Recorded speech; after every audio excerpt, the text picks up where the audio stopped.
Let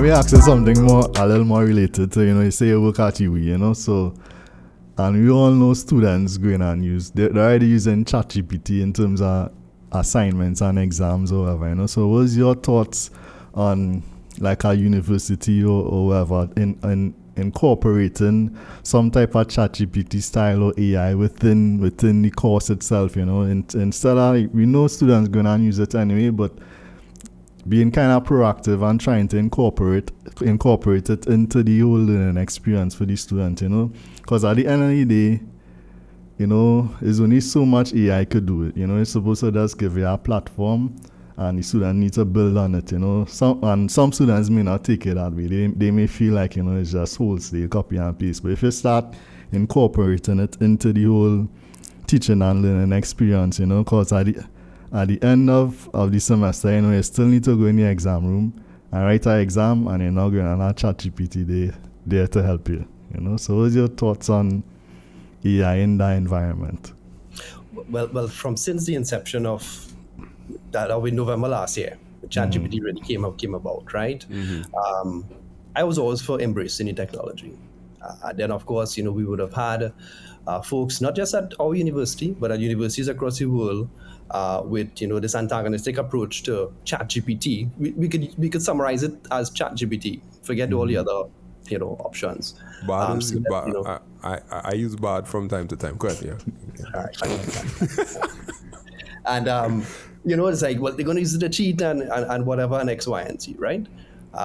We would have seen the introduction of some plugins for our LLMs to kind of determine whether or not to LMS whether or not students using ChatGPT or any sort of AI-driven tool. Yeah. But change is inevitable, and of course with change you're going to have some level of fear and uncertainty, and I think that's probably what the academics and the administrators were experiencing, a level of fear, because there was a lot of uncertainty and unknowns. Now, I learned two really cool things at this conference, and I'll share it with you. So it's really cool that you actually mentioned that. Harvard University has a course CS50, and what they've decided to do is build their own AI tool. Yeah, right? To teach it. To help students to learn the syllabus. Mm-hmm. So you could actually go in and take it, and if you ask it to answer this question for me, the bot will come back and say, hey, well, I can't really do that, but I could help figure it out. And, give me a piece of code that you want to write, and, put it in, and it'll go through the entire tutorial or question to get that resolved while helping you learn. So they actually have updated their policies in terms of you're not allowed to, or you're banned, I think that was the word that they used, from using any other AI tool, but you could use ours. Mm-hmm. When you actually use their tool, you realize that's probably a better one to use, because it's really. They would have been trained. They would have been fed the content and right. Given, yeah.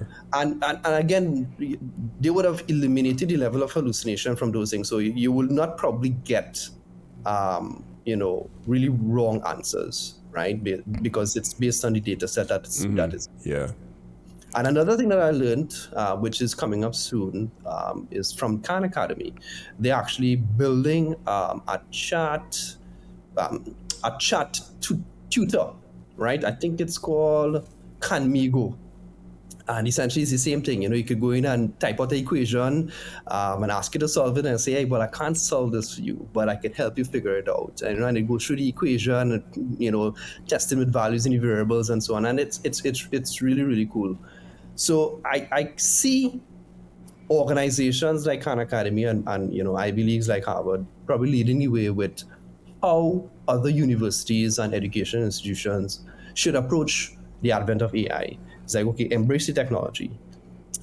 Instead of having students use a random tool, give them a tool, right, that they can actually use with the same benefits of a ChatGPT or Bard, but it's more guided and geared towards helping them learn. It still provides them with that one-on-one.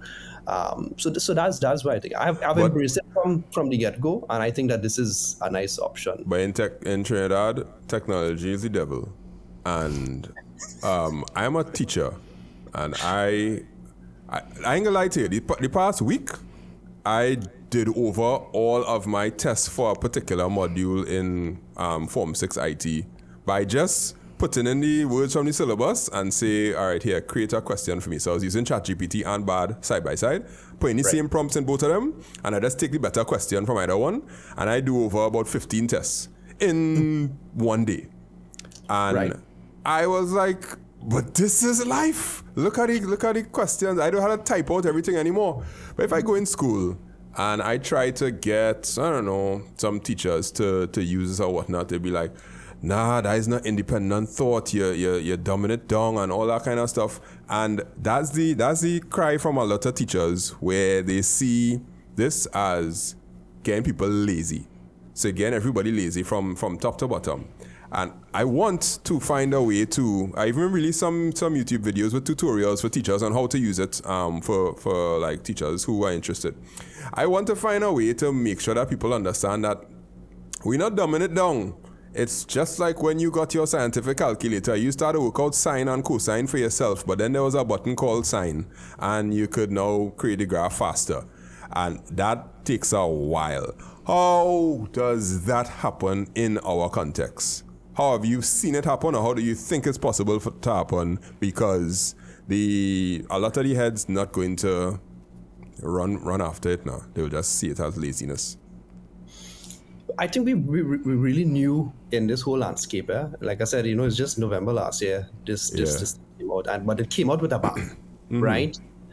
You had the perfect example: scientific calculators.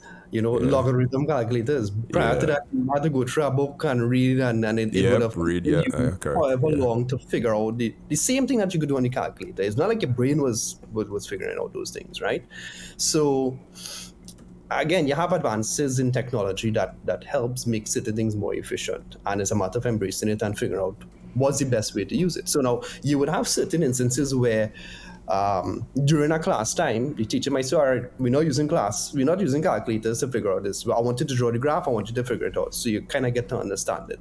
But when the student goes out into the world of work, they graduate, you think the employer going to care whether they use a calculator or not?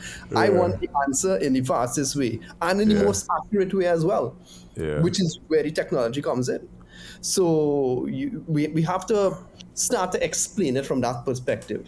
Now, Trinidad and Tobago tend to be punitive in a lot of areas rather than instructive and learning, right? We see that across the board, right? We prefer to be punitive than help people.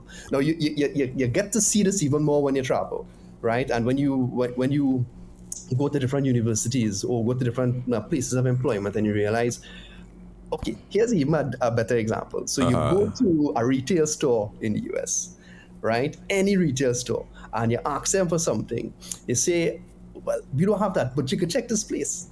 Now, bet your bottom dollar you're not getting that kind of assistance from Trinidad and Tobago, right? Right? After you get a few little strips and whatever it is, you walk into the store empty-handed with still no idea as to how you're going to get the product that you wanted, right? Yeah. So it's a culture thing. And it takes time. It takes time for that culture change. So we might be very eager for our counterparts and colleagues to accept and embrace what we are seeing as a no-brainer, right? Well, hey, use this in this way and it's going to make your life a little bit more better, a little bit more efficient.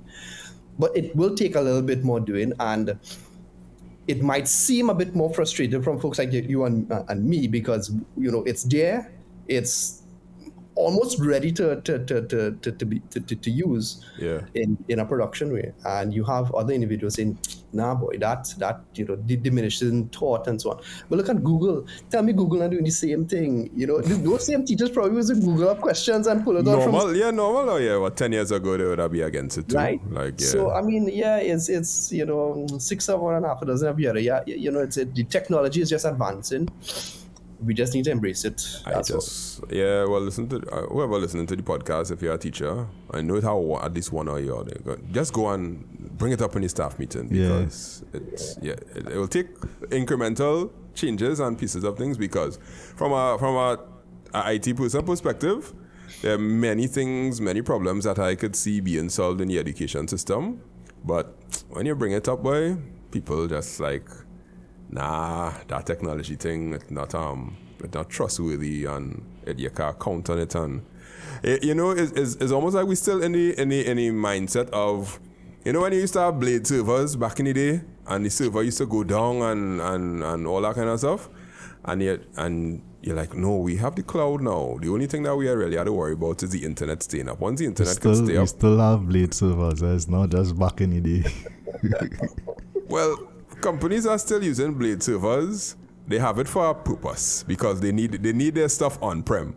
But I don't know of much companies that if they're going and invest in something new, they most likely go and try the cloud. Please tell me I'm correct. No. No, you're not correct. Other side would run bit on this one. Oh no! All right, okay. I genuinely thought that people were invested in cloud services more than on-prem servers.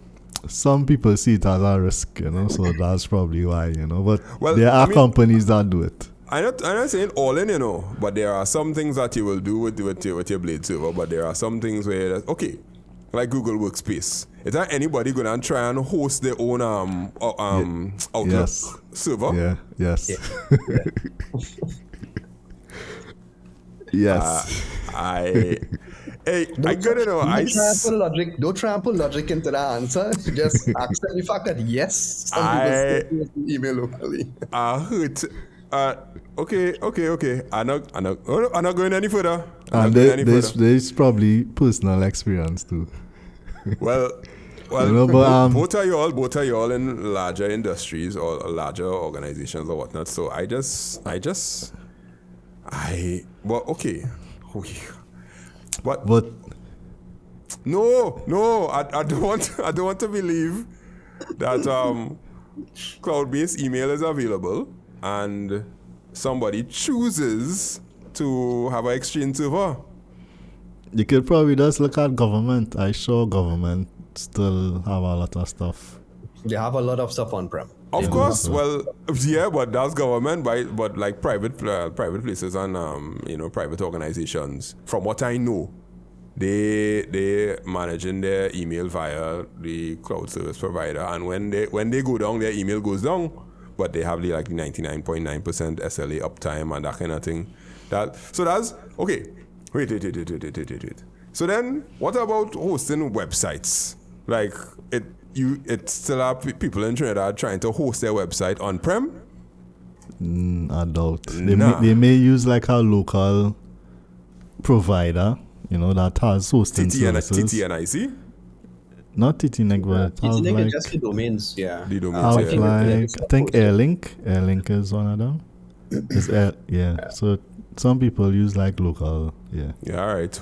Somebody, whoever, if you're listening to this podcast, please DM me at makeITsimpleTT and let me know if you have this issue, because I am torn. I am torn because I start my little company and I was like, well, everything virtual, so it has no premises to put nothing. So the only thing that on premises is the backups of the videos that we put up on YouTube. So I like that's tough to know, because like even the government of the United States, they're working on contracts with Azure and AWS and Google Cloud and whatnot to do real big things. Of course, those contracts would have a lot more safety measures and all kind of things inside, whereas we would just be seen as a consumer. But all big companies and whatnot, they on AWS. And when AWS go down, you hear this company go down, this company go down, that company down because of AWS outage. So it's not like the world does things on-prem. Yeah, I mean, we talk about Trinidad, and we take a little while to adopt the latest technology and best practices,